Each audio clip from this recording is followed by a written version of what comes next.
السلام علیکم۔ امید کرتا ہوں آپ سب خیر خیریت سے ہوں گے۔ اگر چینل پر نئے ہو تو سبسکرائب کرنا نہ بھولیے گا۔ یہ سٹوری ہمیں بھیجی ہے احمد صاحب نے پاکستان سے، تو سٹوری کو پورا ضرور سنیے گا۔ چلو سٹوری سٹارٹ کرتے ہیں۔ سائمہ ایک ایسی لڑکی تھی جو ہر کسی کا مذاق بناتی تھی، ہر کسی کو تنگ کرتی تھی۔ ایک دن گھر میں رات کو سب بیٹھے ہوئے تھے، بڑے بزرگ پرانے زمانے کی باتیں کر رہے تھے، جنات اور چڑیل وغیرہ کی، کہ گاؤں میں ایک بہت بڑا پیڑ ہے، اس پر ایک چڑیل رہتی ہے، رات کو اس راستے سے کوئی نہیں جاتا۔ ایک دن چاچا بشیر کھیتوں کو پانی لگا کر اس راستے سے جا رہا تھا، تو اسے ایسے محسوس ہوا جیسے درخت کے اوپر کوئی ہے۔ جب چاچا بشیر نے درخت کے اوپر دیکھا تو لال کپڑوں میں کوئی عورت اوپر بیٹھی ہوئی تھی، جو اسے غور سے دیکھ رہی تھی اور اپنی طرف اشارے سے بلا رہی تھی۔ چاچا بشیر اسے دیکھ کر ڈر گیا۔ اس عورت کی آنکھیں بالکل لال تھی، جیسے کوئی آگ کا انگارہ ہو۔ چاچا بشیر ڈر کے مارے وہاں سے بھاگ رہا تھا، تو پیچھے سے اس عورت نے آواز دی، بشیرہ، اس راستے سے دوبارہ مت آنا۔ تو اس دن سے کوئی گاؤں والا اس راستے سے نہیں جاتا۔ تو بس یہی سننا تھا کہ سائمہ زوروں سے ہنسنے لگی اور مذاق اڑانے لگی، بشیرہ دوبارہ اس راستے سے مت آنا، بشیرہ میں تمہیں کھا جاؤں گی۔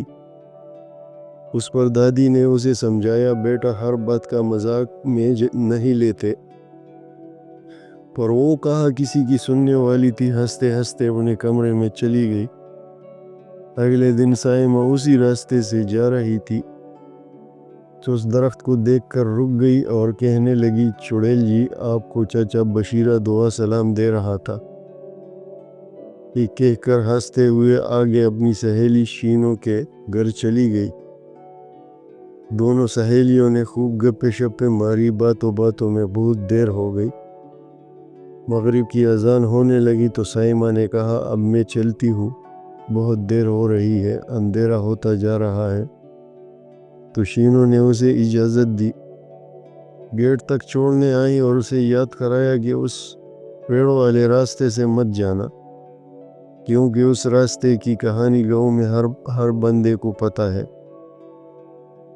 اس پر سائمہ ہنسنے لگی، میں تو اسی ریاست سے جاؤں گی، اور وہاں سے چل پڑی۔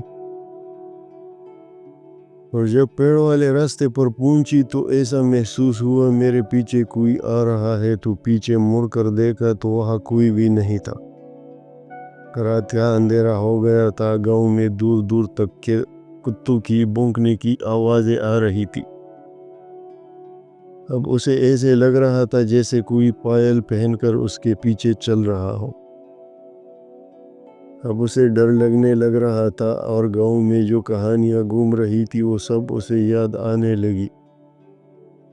ڈر کے مارے پسینے چھوٹنے لگے۔ جیسے ہی پیڑ کے نزدیک پہنچی تو اس کے پاؤں بھاری ہونے لگے، اس سے چلا نہیں جا رہا تھا، جیسے کسی نے اس کے پاؤں پکڑ لیا ہو۔ سائمہ زور زور سے چیخنے لگی، رونے لگی، مجھے بچاؤ، مجھے چھوڑ دو۔ اس کی آواز سن کر کسی کے ہنسنے کی آواز آنے لگی، جسے سن کر سائمہ بہت ڈر گئی۔ وہ بہت خوفناک آواز تھی۔ جب سائمہ نے درخت کے اوپر دیکھا تو لال کپڑوں میں ایک عورت اسے دیکھ کر مسکرا رہی تھی۔ اس کے منہ سے خون نکل رہا تھا، لال لال آنکھیں تھی۔ اسے دیکھ کر سائمہ نے زور سے چیخ مار، ڈر کے مارے زور زور سے رونے لگی، مجھے چھوڑ دو، کون ہو تم، مجھے کیوں پکڑا؟ تو آواز آئی، ہاں چھوڑ دوں گی، پر تمہارا سارا خون پینے کے بعد، اور ہنسنے لگی۔ یہ سن کر سائمہ کا جسم ڈر کے مارے کانپنے لگا اور رونے لگی، مجھے چھوڑ دو، میں نے تمہارا کیا بگاڑا ہے؟ یہ سن کر چڑیل غصے میں بولی، تم اس راستے سے کیوں آئی؟ یہ درخت میرا گھر ہے، یہاں میرے بچے کھیلتے ہیں، اور تم نے میرے بچوں کو زخمی کیا۔ اب میں تمہیں نہیں چھوڑوں گی، تمہیں مار دوں گی۔ یہ سن کر سائمہ رونے لگی، مجھے معاف کر دو، مجھے کوئی نظر نہیں آیا، مجھے نہیں پتا تھا کہ یہاں پر آپ کے بچے کھیل رہے ہیں۔ تو چڑیل نے کہا تمہیں نہیں پتا کہ یہ میرا گھر ہے، سارے گاؤں میں یہ بات پتا ہے، کوئی اس راستے سے نہیں جاتا رات کو، اور تمہاری اتنی ہمت کہ تم اس راستے سے جا رہی ہو۔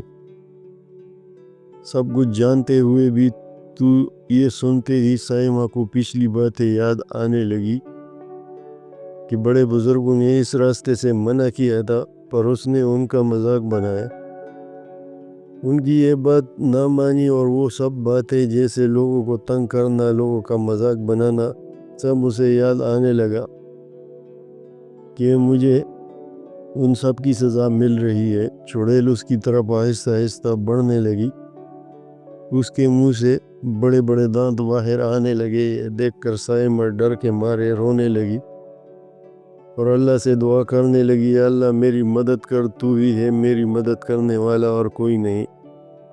میں معافی مانگتی ہوں کہ میں آئندہ سے کسی کا مذاق نہیں بناؤں گی، کسی کو تنگ نہیں کروں گی، بڑوں کی عزت کروں گی، بس تو مجھے اس مصیبت سے بچا۔ یہ کہہ کر سائمہ آیت الکرسی پڑھنے لگی، زور زور سے آیت الکرسی پڑھنے لگی۔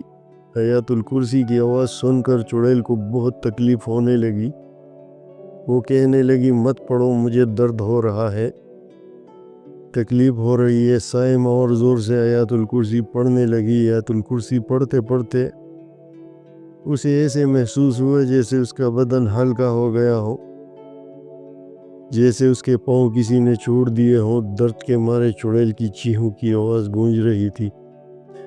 سائمہ وہاں سے بھاگنے لگی، وہاں سے بھاگتے بھاگتے پیچھے مڑ کر نہیں دیکھ رہی تھی تو پیچھے سے آواز آئی، آج تو تم آیت الکرسی پڑھنے کی وجہ سے بچ گئی، دوبارہ اس راستے سے آئی تو میں تمہیں مار دوں گی۔ سائمہ بھاگتے بھاگتے اپنے گھر پہنچ گئی اور زمین پر گر کر بے ہوش ہو گئی۔ ہوش آنے پر سائمہ کو بہت تیز بخار تھا، اس نے دوائی لے لی پر کوئی اثر نہیں ہو رہا تھا، تو گاؤں کے مولوی صاحب کو بلایا، انہوں نے اس پر دم کیا اور پانی کے چینٹے مارے، اور اس کے اس عمل سے سائمہ آہستہ آہستہ ٹھیک ہو گئی اور گھر والوں کو پوری کہانی سنائی اس کے ساتھ کیا ہوا۔ تو گھر والوں نے اللہ کا شکر ادا کیا کہ خیر خیریت سے گھر پہنچ گئی۔ تب سے وہ آج تک اس راستے سے نہیں گئی دوبارہ، اور بڑوں کی عزت کرنے لگی، کسی کا مذاق بھی نہیں بناتی، اور اپنا خوشی خوشی سب کے ساتھ رہنے لگی۔ تو یہ تھی آج کی ہارر سٹوری، امید کرتا ہوں آپ کو پسند آئی ہوگی۔ ملتے ہیں اگلے ویڈیو میں، ملتے ہیں انشاءاللہ، تب تک کے لیے اللہ حافظ۔